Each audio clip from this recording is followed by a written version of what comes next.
Halo, selamat pagi dan siang dan sore untuk teman-teman DKV Unindra di semester 4. Kali ini kita kembali di pertemuan kelima, kajian seni rupa dan desain. Setelah kemarin pertemuan keempat kita ya sedikit break lah. Karena pembahasan berkaitan dengan kajian seni rupa dan desain harus terus berlanjut dan kita akan berfokus pada analisis semiotika. Tapi sebelum itu kita akan membahas dulu berkaitan dengan set of art. Set of art seperti yang sudah didiskusikan dalam uh, kelas maupun kalian cari sendiri berkaitan dengan set of art. Sebenarnya yang kalian lakukan pada pertemuan pertama, pertemuan kedua itu merupakan bagian dari set of art. Jadi mencari jurnal, kemudian mereview, kemudian mencari teori yang lebih baru, kemudian membaca dan lain sebagainya itu bagian dari set of art. Fungsinya adalah untuk membentuk penelitian kita itu lebih autentik, kemudian juga lebih milik kita sendiri. Jadi dalam artian meneliti itu tidak hanya sekedar membentuk hasil kesimpulan yang tidak sesuai, tetapi mampu memberikan kontribusi yang positif terhadap kehidupan manusia. Fungsi dari state of art menghasilkan ke wilayah itu. Nah, dalam kajian seni rupa dan desain ini harapannya kita mencapai pada titik itu. Artinya setiap kajian-kajian yang kalian garap itu mampu memberikan kontribusi yang nyata dan memberikan konstruksi yang ya bisa inilah, bisa memberikan pengetahuan baru gitu. Kali ini kita pertemuan kelima, itu berkaitan dengan set of art. Kita akan garap itu juga untuk nanti di tulisan. Tapi pada pertemuan ini saya akan nambahkan satu materi dulu, disebut sebagai tanda verbal dan non-verbal dalam semiotika. Dalam semiotika, dalam ilmu tanda, itu ada dua tanda itu dibagi menjadi dua, ada tanda verbal dan tanda non-verbal. Setelah kemarin kita berbicara tentang kode, ada kode hermeneutik, ada apa segala macam pada semiotika, kemudian kita memilah itu, tandanya itu dibagi menjadi dua. Tanda verbal adalah tanda yang bisa terbaca, biasanya seperti tulisan. Kemudian nonverbal itu biasanya efek-efek visual atau efek-efek yang muncul karena ada sesuatu. Misal di contoh iklan Sprint. Tanda verbalnya adalah tipografi dengan teks nyata, nyatanya nyegerin gitu. Dan tanda nonverbalnya itu adalah elemen visual berupa cipratan dengan warna hijau pada botol. Tanda nonverbal ini menunjukkan bahwa minum ini akan merasa segar. Secara sederhana seperti itu, tapi bisa dideskripsikan lebih rigid lagi berkaitan nonverbal yang lain, termasuk dalam logonya, kemudian warna putih, kemudian warna warna arah cipratan, arah geseran botol dalam air gitu. Itu bisa menjadi tanda nonverbal dan itu contoh kecil saja. Nah, baiknya dalam kajian iklan atau kajian film atau kajian yang sifatnya itu adalah sifatnya bergerak, kemudian periklanan itu ada beberapa pembanding. Minimal itu 3 gitu. Karena apa? 3, karena yang mau dilihat itu adalah pola yang terjadi. Jadi salah satu teknik untuk bisa dalam sebuah kajian itu bisa diterima itu adalah atau bisa menjadi satu keilmuan baru adalah kita mampu memperlihatkan pola yang nyata, pola yang sesuai dengan satu teori atau dua teori berkaitan dengan sesuatu itu. Nah, pemilihan pola inilah yang kemudian kalian harus cari dalam research paper. Research paper ini merupakan paper ilmiah yang bisa diterbitkan dalam jurnal ataupun dalam pemikiran yang sifatnya objektif. Yang harus kalian lakukan adalah untuk membuat research paper setelah kemarin kalian mencari objek itu adalah tujuannya. Tujuan dari paper tersebut apa? Tujuan dari tulisan itu tujuannya untuk apa? Memperlihatkan apa? Kalau kita belajar di semiotika ya berarti memperlihatkan semiotika. Kemudian research question ini kemudian dibentuk atau refine your research question. Buatlah research question atau perumusan masalah dalam bahasa Indonesia.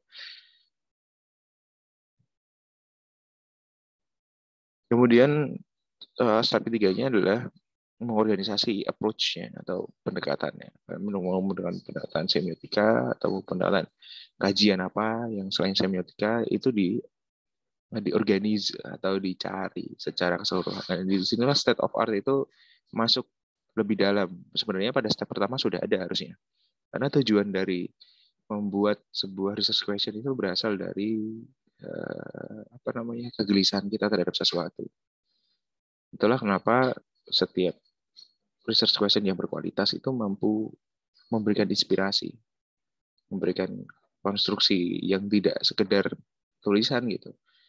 Jadi kayak macam kita tak jadi benar-benar ngerti what exactly-nya dari sebuah sesuatu itu. Misal bagaimana orang diabetes gitu dia bisa bisa tidak ada obatnya dan ternyata harus menjaga pola makan, harus menjaga asupan kalori, nilai asupan kalori misalkan, ataupun jenis-jenis penyakit dalam diabetes yang menjadi komplikasi misalkan, itu bisa dibaca dalam penelitian-penelitian berkaitan dengan diabetes misalkan.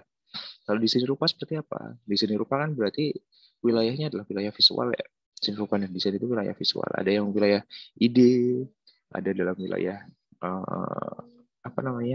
wilayah karya, ada juga apresiator. Seperti pada pertemuan kedua juga sudah saya bahas berkaitan dengan hal itu. Dari filsafat dan lain sebagainya itu akan berkaitan dengan approach-nya atau pendekatannya.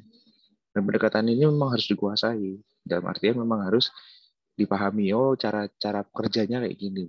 Nah, setelah pendekatan itu diorganisir, kemudian ditata, kemudian di-collect information atau biasanya di dalam penelitian disebut sebagai pengumpulan data.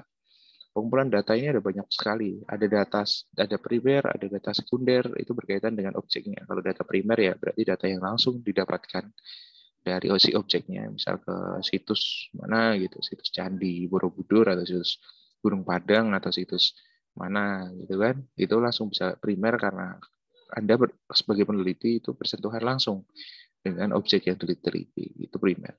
Kalau sekunder itu sudah melalui informan, misal. Jadi dari cerita dia, kemudian dari buku-buku, dari paper yang lain, itu sekunder. Ini akan juga berkaitan dengan collect information. Ini akan berkaitan dengan pendekatan yang akan digunakan. Collect information juga akan mereduksi atau akan memilah data-data yang sesuai dengan pendekatannya. Jadi pemahaman berkaitan dengan approach ini memang harus dikuasai. Termasuk apabila kita belajar penanda dan tinanda atau ilmu semiotika ini, kita tidak akan mementingkan pandangan objektivitas dari orang lain gitu. Peneliti menjadi sentral ya, sebagai sifat yang subjektif dari penafsiran sebuah tanda. Makanya dalam tanda-tanda yang hadir itu sebenarnya adalah sesuatu yang arbitrer atau yang semena-mena. Ya, itulah jiwa yang ada pada semiotika. Berbeda nanti ketika kita ngomongin tentang pendekatan berkaitan dengan filsafat.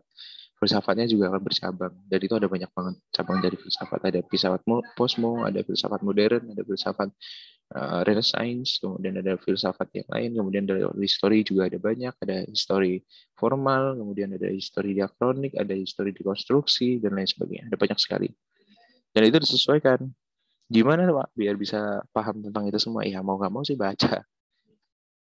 Mau nggak mau ya, suka nggak suka ya. Gitu. Nah, setelah collect information, attribute the information. Jadi informasi-informasi itu kan yang sudah saya bilang bahwa pengetahuan atau informasi itu ada sangat banyak sekali. Kemudian diatribusikan. Atribusikan itu diberi tanda. Atributnya apa? Oh ini bagian pengalaman. Oh ini bagian tanda ini bagian ini bagian tanda, ini bagian kode, ini bagian hermeneutiknya, ini bagian apa, dan sebagainya. Setelah itu disusun dan dituliskan conclusion-nya atau kesimpulannya seperti apa. Kemudian step terakhir adalah refine your thesis statement atau disebut sebagai the final thing atau karya pemikiranmu itu apa gitu. Jadi ketika bridges your conclusion itu adalah ekstraksi dari informasi-informasi yang sudah ada. Dan step terakhir ini adalah dari pandangan kalian itu seperti apa. Setelah kalian membaca, melihat, kemudian mendefinisikan. Nah, state of art dari sebuah karya itu akan sangat bergantung dari pembacaan kalian terhadap paper-paper yang ada, yang hari ini hadir. Kayak misalkan kalian menggunakan semiotika, ya paper-papernya Prof. Yasraf, kemudian ada paper-papernya dari Sumbo Tinarbuko, kemudian ada juga papernya dari tulisan-tulisan dari Mas Chris Budiman, semiotika visual, gitu kan. Itu ada kebaruan yang memiliki metode-metode tersendiri. Dan mau nggak mau sih, suka nggak suka sih diajar. Baik, itu dulu untuk materi kali ini karena ada sesi terakhir. Sesi berikutnya nanti sebelum UTS akan ada pertemuan langsung. Ini kayaknya sinkron 2 kali lagi ini dan besok kalau nggak salah. Kita mulai ke tulisan lagi. Tulisan berikutnya adalah tulisan berkaitan dengan pendahuluan dalam penelitian kalian. Baiknya dalam pendahuluan itu dibuat dari hal yang umum ke hal yang khusus. Dan juga memuat pengalaman pribadi kalian dalam karya seni tersebut. Misal kalau kalian mengangkat manga, ya mau nggak mau pengalaman kalian terhadap manga itu seperti apa? Kenapa kalian tertarik terhadap manga? Apa sih pentingnya? Nah itu nanti akan tersirat bagaimana tujuan dari paper tersebut atau tujuan dari tulisan pendahuluan tersebut. Batasnya pada apa? Batasnya pada research question nanti.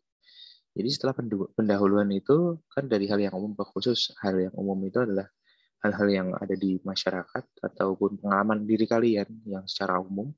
Kemudian kenapa kalian tertarik? Kemudian menceritakan tentang objek tersebut. Setelah menceritakan tentang objeknya, kenapa itu menarik untuk dibahas menggunakan pendekatan yang ingin kalian bahas. Jadi approach-nya itu harus kalian juga tentukan. Mau kalian menggunakan semiotika atau yang lain sebenarnya nggak masalah sih. Tapi untuk yang ini semiotika. Tapi kalau kalian mau menggunakan pendekatan estetika atau mau menggunakan pendekatan yang lain, dipersilakan. Kemudian ada di dalamnya juga ada arti penting. Kemudian juga ada rumusan masalah yang kira-kira apa sih yang mau dijawab gitu. Apa sih yang kira-kira penting untuk dibahas? Apa sih yang bisa berkontribusi untuk masyarakat dari pembahasan yang ingin kalian bahas? Gitu. Oke, kalau ada pertanyaan silahkan untuk ngobrol di WhatsApp group dan terima kasih sudah menyimak. Selamat pagi, siang, sore, malam teman-teman.